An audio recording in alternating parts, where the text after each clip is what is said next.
Hello दोस्तों, स्वागत है आपका देसी जॉब पोर्टल्स में। दोस्तों, आज की वीडियो में हम बात करने जा रहे हैं लास्ट ईयर CEN 01/2018 में जो assistant loco pilot and technicians की वैकेंसी निकाली थी, उसके हिसाब से क्या आपकी कट ऑफ थी। आज हम केवल और केवल कट ऑफ की बात करने जा रहे हैं कि लास्ट ईयर में क्या थी और इस साल क्या रहने वाली है। जैसे कि ये आप नोटिस, ये है ऑफिशियल नोटिस है लास्ट ईयर का। लास्ट ईयर मतलब कि लास्ट सीजन का 2018 में जो CEN number 1 assistant loco pilot और टेक्नीशियन, ये दोनों की वैकेंसी जो है इस साल आ चुकी हैं, तो उनका हम कट ऑफ पे आज नजर डालने वाले हैं आपको। ये जो है ये RRB रिक्वायरमेंट बोर्ड पटना की तरफ से जारी है। हमने आज केवल पटना को कवर किया है, अगली वीडियो में हम दूसरा जो जोन है उसको कवर करेंगे। तो RRB पटना में जो कट ऑफ थी उसके बारे में हम बात करने जा रहे हैं। Assistant loco pilot electrical department traction का है। जैसे कि यहाँ पे अनरिजर्व कैटेगरी का जो है वहां पे 40 मार्क्स लाने थे। SC वालों को 30 मार्क्स लाने थे, ST वालों को 25 और OBC कैंडिडेट्स को 30 मार्क्स लाने थे। इसी तरीके से मैकेनिकल ट्रैक्शन का जो है असिस्टेंट लेको पायलट, इसमें अनरिजर्व कैटेगरी को 47 मार्क्स लाने थे, SC को 30, ST को 25 और OBC को 39.88 मार्क्स लाने थे। टेक्नीशियन ग्रेड थर्ड का है ये। इंजीनियरिंग में पी वे, जहाँ पे नॉन एलिजिबल कैंडिडेट मतलब कि अनरिजर्व कैटेगरी में उन्हें कोई भी कैंडिडेट एलिजिबल नहीं मिला।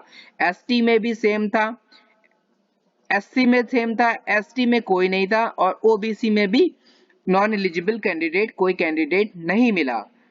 ट्रैक्शन, ये टेक्नीशियन ग्रेड थर्ड ब्रिज की बात है। इंजीनियरिंग ब्रिज में आपको अनरिजर्व में 40 मार्क्स लाने थे, SC को 30, ST को 32 और OBC को 30.40 मार्क्स लाने थे। टेक्नीशियन ग्रेड कारपेंटर के लिए जो है वर्क्स में NEC, जैसे अनरिजर्व की ही सीट थी वहां पे NEC दे दिया, नॉन एलिजिबल कैंडिडेट। इसके बाद ये mechanical technician grade third carpenter mechanical, जिसमें कैरेज एंड वैगन एक डिपार्टमेंट होता है, वहां पे इन्होंने अनरिजर्व के लिए 59.64 मार्क्स लाए थे। ये CBT 1 की शॉर्ट लिस्टेड है, यहाँ पे जो कट ऑफ है ये CBT 1 का है। इसके बाद CBT 2 का हम लाएंगे। इसी तरीके से SC के लिए इन्होंने नॉन एलिजिबल कैंडिडेट मिला, ST में भी नहीं मिला और OBC में भी नहीं मिला।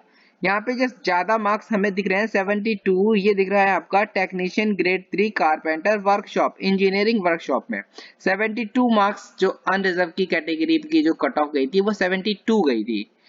Technician grade carriage and wagon mechanical, इसमें 44 मार्क्स अनरिजर्व कैटेगरी को लाने थे, 31 SC को और ST को नॉन एलिजिबल कैंडिडेट, ST का कोई भी कैंडिडेट एलिजिबल नहीं मिला यहाँ पे उन्हें, और OBC के 31 मार्क्स में ही इन्होंने कट ऑफ क्लियर कर दी थी। Technician grade third crane driver engineering workshop 40 marks लाने थे और OBC को 30 मार्क्स लाने थे।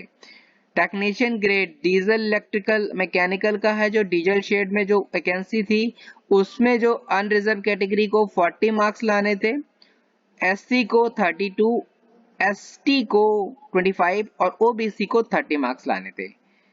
इसी तरीके से डीजल मैकेनिकल जो है वो technician grade third diesel mechanical diesel shed में जो है 40 मार्क्स अनरिजर्व के, 30 मार्क्स आपके SC को और ST को 26 और OBC को 30 मार्क्स लाने थे।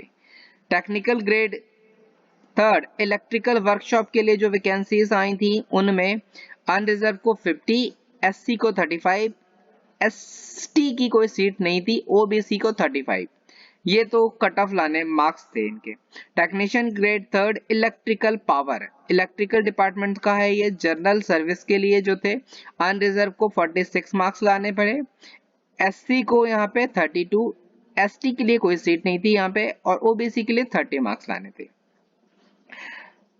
Technical grade third electrical train lighting, इसमें इलेक्ट्रिकल डिपार्टमेंट का काम है, जनरल सर्विस के लिए अनरिजर्व को 40, SC को 30, ST की कोई सीट नहीं थी, OBC को 30 मार्क्स यहाँ पे लाने थे।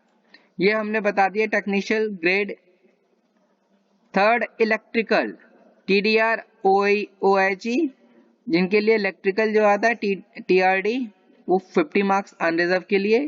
SC के लिए यहाँ पे नॉन एलिजिबल कैंडिडेट, और ST का भी कोई कैंडिडेट एलिजिबल नहीं था, और OBC का भी कोई कैंडिडेट एलिजिबल नहीं था। टेक्नीशियन ग्रेड इलेक्ट्रिकल, यहाँ पे इलेक्ट्रिकल की बात करें तो इन्होंने 42 मार्क्स लाने थे आपको जनरल को। SC के लिए कोई कैंडिडेट एलिजिबल नहीं मिला, ST के लिए भी मिला, OBC के लिए 30 मार्क्स लाने थे। तो ओवरऑल हम यहाँ पे देख रहे हैं तो लगभग 42 मार्क्स जो है वो कह सकते हैं आप जो है वो जनरल कैटेगरी को लाने पड़े। कुछ में आपको 66 और 72 जैसे भी नंबर्स देखने को मिले हैं जो इंजीनियरिंग वर्कशॉप इत्यादि के आते हैं, और एसटी का जो मार्क्स आया है वो 25 आया है, और एससी का 30 से लगभग 38 तक भी गया है कुछ में, तो हम 35 एक एवरेज मार्क्स मान सकते हैं।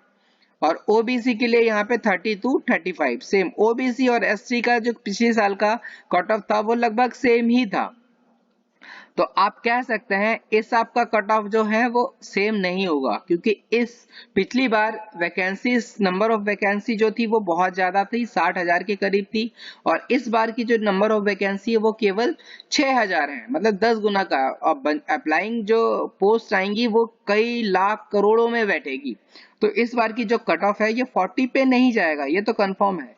ये कम से कम आपका 60 से 70 के बीच मान के चलिए।